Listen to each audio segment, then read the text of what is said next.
जय हिंद दोस्तों, स्वागत है अपने इस YouTube चैनल में। दोस्तों, आज के इस वीडियो में हम कक्षा 12 के विद्यार्थियों के लिए समाज शास्त्र के ये मॉडल पेपर रहेगा। बच्चों देखो, पूर्णांक जो रहेगा आपका 100 नंबर का रहेगा।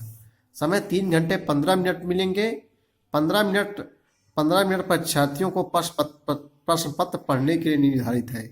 देखो, पहले वे विकल्पी हल करवाएंगे, उसके बाद हम अतिलघुत्री बारे में बात करेंगे। तो बच्चों आइए देखते हैं। बहुविकल्पी क्वेश्चन में पहला क्वेश्चन है कि भारतीय संस्कृति के प्रमुख लक्षण इनमें से कौन से हैं। भारतीय संस्कृति के प्रमुख लक्षण कौन से हैं? प्राचीनता, सहिष्णुता, दीर्घजीविता, उक्त सभी। बच्चों इसका सही जवाब हो जाएगा द हो जाएगा, उक्त सभी हो जाएगा। किसने कहा जानकी एक गणितीय ज्ञान है?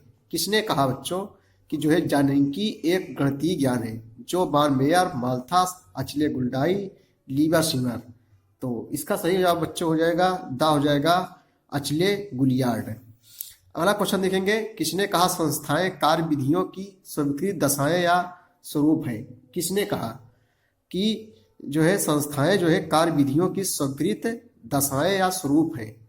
तो इसका सही जवाब बच्चों हो जाएगा बा हो जाएगा, मैकाइवर और पेज ने कहा। किसने कहा? मैकाइवर और पेज ने।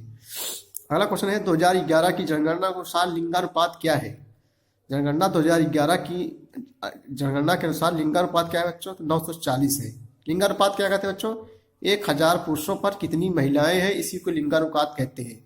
यानी जो है 2011 की जनगणना के अनुसार 1000 पुरुषों पर, पूरे भारत में मैं बात कर रहा हूँ, 1000 पुरुषों पर 940 महिलाएं हैं। प्रत्येक समाज में निम्न में से किन संसाधनों के आधार पर विभेद किया जाता है? धर्म, संपदा, शिक्षा, उपयुक्त सभी। प्रत्येक समाज में कह रहा है भैया कि प्रत्येक समाज में निम्न में से किन संसाधनों के आधार पर विभेद किया जाता है? तो बच्चों इसका सही जवाब हो जाएगा द हो जाएगा, उपयुक्त सभी हो जाएगा। क्षेत्रवाद के प्रबल होने का कारण है क्या है? कह रहा है कि क्षेत्रवाद के प्रबल होने का कारण है भाषाई प्रेम, असंतुलित आर्थिक विकास, सामाजिक अन्याय और पिछड़ापन, उपयुक्त सभी। इसका सही जवाब बच्चों हो जाएगा उपयुक्त सभी हो जाएगा।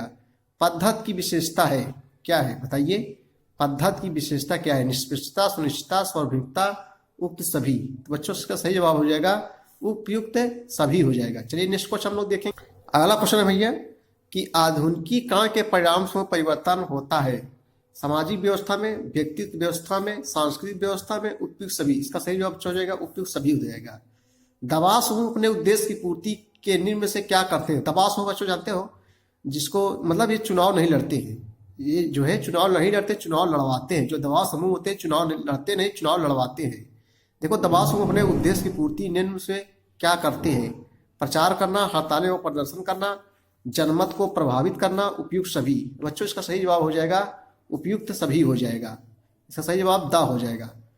समुदाय से क्या आशय है? चलिए हम लोग अतिलघुत्री क्वेश्चन के बारे में बात करेंगे जो 3 नंबर को आपको मिलेगा बच्चों। समुदाय क्या है, 11वां क्वेश्चन हल करेंगे अतिलघुत्री का। तो आइए देखते हैं समुदाय क्या है। बहुत ही इंपॉर्टेंट क्वेश्चन है। समुदाय से क्या आशय है, अथवा ऐसे पूछ सकता है समुदाय से आप क्या समझते हैं। 2-3 बार से बच्चों परीक्षाओं में पूछा जा रहा है।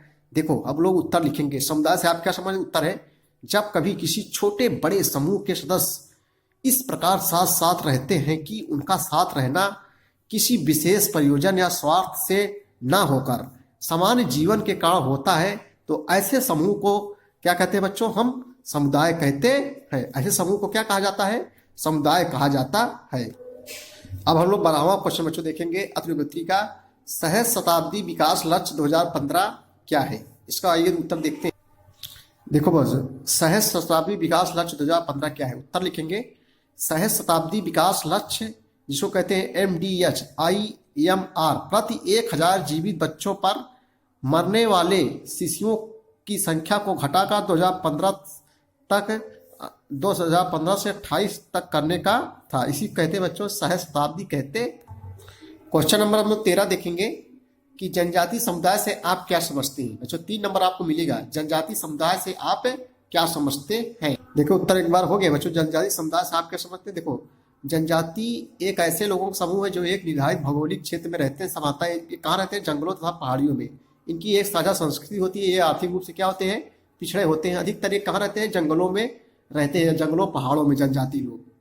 अब बच्चों हम लोग 15 नंबर क्वेश्चन देखेंगे जनसंख्या वृद्धि से क्या आशय है? जनसंख्या वृद्धि से क्या आशय है, इसका उत्तर हम लोग लिखेंगे। देखो जनसंख्या वृद्धि से क्या तात्पर्य है बच्चों, एक बार पढ़ाए इसको। किसी राज्य अथवा देश में किसी निश्चित काल जैसे कि 6 महीने, 1 वर्ष या 10 वर्ष में होने वाले व्यक्तियों की संख्या में वृद्धि को जनसंख्या वृद्धि कहते हैं। भारत में जनसंख्या वृद्धि का पता लगाने के लिए प्रत्येक 10 वर्ष में जनगणना कराई जाती है। इस जनगणना के माध्यम से मालूम हो जाता है कितने जो है व्यक्तियों की संख्या है। अगला क्वेश्चन बच्चों जो 16 नंबर है, पश्चिमीकरण से आप क्या समझते हैं? इसका उत्तर देखेंगे हम लोग कि पश्चिमीकरण से आप क्या समझते हैं। पश्चिमीकरण से आप क्या समझते हैं, उत्तर लिखेंगे बच्चों हम लोग। देखो पश्चिमीकरण वह प्रक्रिया है जिसके अंतर्गत लोगों ने पश्चिम के मूल्यों को अपनाना प्रारंभ कर दिया, जिसके कारण संस्कृति तथा सामाजिक संरचना में बदलाव आए। इसी कहते हैं बच्चों पश्चिमीकरण कहते हैं। पंचायती राज क्या है? अब अगला उत्तर लिखेंगे हम लोग, पंचायती राज क्या है, इसका उत्तर देखेंगे। पंचायती राज क्या है, उत्तर देखेंगे बच्चों। शाब्दिक रूप से पंचायती राज का अर्थ होता है 5 लोगों का शासन। शाब्दिक अर्थ है पंचायती राज का अर्थ होता है बच्चों 5 लोगों का शासन। देखो पहले भी प्राचीन काल में जो 5 लोग होते हैं पंच परमेश्वर कहलाते हैं। जो 5 पंचायत में 5 लोग होते थे पंच परमेश्वर यानी भगवान के अवतार कहलाते थे। शाब्दिक रूप से पंचायती राज का अर्थ होता है 5 लोगों का शासन। यह विचारधारा लचीले लोकतंत्र की स्थापना पर बल देती है। तीव्र असमानताओं वाले समाज में लोकतांत्रिक भागीदारी को लिंग, जाति और वर्ग के आधार पर बाधित किया जाता है। गांवों में पारंपरिक रूप से जाति पंचायती रही हैं, किंतु इन पर प्रभुत्व संपन्न लोगों का ही आधिपत्य रहा है। यानी बच्चों जो प्रभावशाली होते, जो बड़े लोग होते थे वो उन्हीं की पंचायत होती थी, उन्हीं के लोग तरफ बोलते, जिनके पास ज़्यादा आदमी ज़्यादा पैसा होता था, यानी जिसके पास शक्ति ज़्यादा होती थी उन्हीं के तरफ ज़्यादा बोलने वाले थे। इसलिए पंचायती राज व्यवस्था क्या है धीरे धीरे समाप्त हो गई जो है।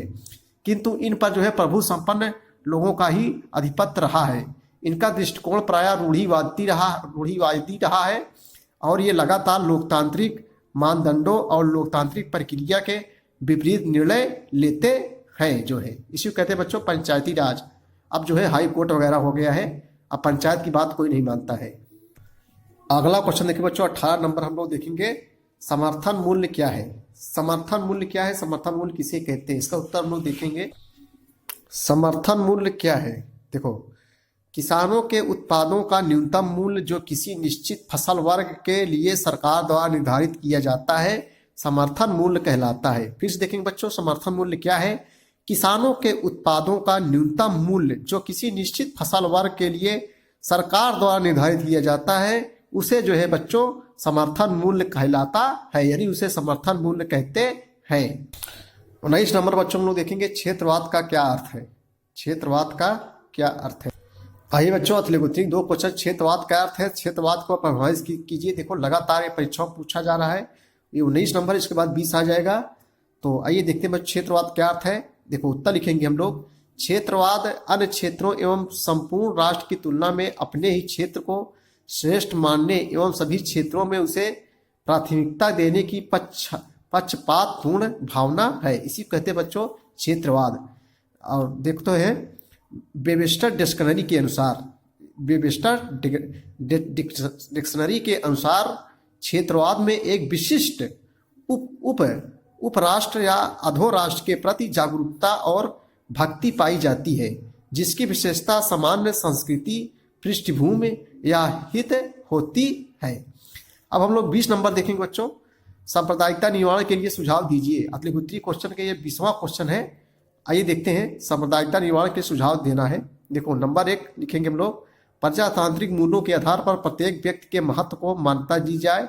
नंबर 2, देश की संपूर्ण जनसंख्या के लिए सामाजिक सुरक्षा की पूर्ण व्यवस्था करना अत्यंत आवश्यक है। नंबर 3 लिखेंगे हम लोग, किसी भी राजनीतिक दल अथवा संगठन को धार्मिक आधार पर घृणा एवं वैमनस्य फैलाने की स्वतंत्रता नहीं दी जानी चाहिए। इसी क्या कहते हैं बच्चों सांप्रदायिकता निवारण के लिए क्या है सब सुझाव है। अगला क्वेश्चन हम लोग देखेंगे। अब बच्चों देखो लघुत्तरी क्वेश्चन जो मिलेगा आपको 6 नंबर का मिलेगा, उसके बाद में दीर्घोत्तरी क्वेश्चन इसके बाद आएगा जो 8 नंबरों को मिलेगा। तो आइए कुछ क्वेश्चन लघुत्तरी क्वेश्चनों को हल करते हैं। पहला 21 नंबर क्वेश्चन देखेंगे, सामाजिक जनसांख्यिकी का क्या अर्थ है? सामाजिक जनसांख्यिकी का क्या अर्थ है? इसका हम लोग उत्तर देखेंगे सामाजिक जनसांख्यिकी का। सामाजिक जनसांख्यिकी का क्या अर्थ है? लघुत्तरीय क्वेश्चन हम लोग देखेंगे, 6 नंबर आपको मिलेगा बच्चों। उत्तर देखो लिखेंगे, सामाजिक जनसांख्यिकी में जनसंख्या के सामाजिक, आर्थिक या राजनीतिक पक्ष का अध्ययन किया जाता है। सामाजिक जनसांख्यिकी के अंतर्गत बच्चों, सामाजिक जनसांख्यिकी के अंतर्गत जनसंख्या के सामाजिक, आर्थिक, राजनीतिक पक्ष का अध्ययन किया जाता है। यह किसी विशेष समाज के जन्म दर, मृत्यु दर, प्रवासन को प्रकाश में लाता है। इसके अंतर्गत 4 प्रक्रियाएं शामिल होती है। कौन कौन बच्चे? नंबर 1 जनसांख्यिकी संरचना, जन्म दर, मृत्यु दर, प्रवासन। उसके बाद में सामाजिक संरचना, एक क्षेत्र का संगठन। उसके बाद में है सामाजिक प्रक्रियाएं। ये क्या है? वह प्रक्रियाएं जिसके अंतर्गत व्यक्ति समाज में मिलजुल कर शांति तथा सद्भाव के साथ रहता है, जैसे बच्चों सहयोग, मिलजुल कर रहना, चिंतन मनन इत्यादि। अगला लिखेंगे, चौथा नंबर है सामाजिक जनसांख्यिकी में समाज की जनसंख्या में परिवर्तन अथवा उसका परिणाम एवं हमारे ऊपर पड़ने वाले इसके प्रभाव को शामिल किया जाता है बच्चों। इसी कहते हैं हम लोग, क्या कहते हैं बच्चों? सामाजिक जनसांख्यिकी कहते हैं। चलिए अगला क्वेश्चन हम लोग देखेंगे। अगला क्वेश्चन बच्चों लघुत्तरीय जो वेरी इंपॉर्टेंट है, ग्रामीण एवं नगरीय समाज में अंतर स्पष्ट कीजिए। ग्रामीण एवं नगरीय समाज में अंतर स्पष्ट करना है। ग्रामीण और नगरीय समाज में अंतर स्पष्ट कीजिए। ग्रामीण एवं नगरीय समाज में अंतर है डाले बच्चों। कई वर्षों परीक्षाओं पूछे जा रहे हैं, ये क्वेश्चन जरूर पूछा जाएगा परीक्षाओं में।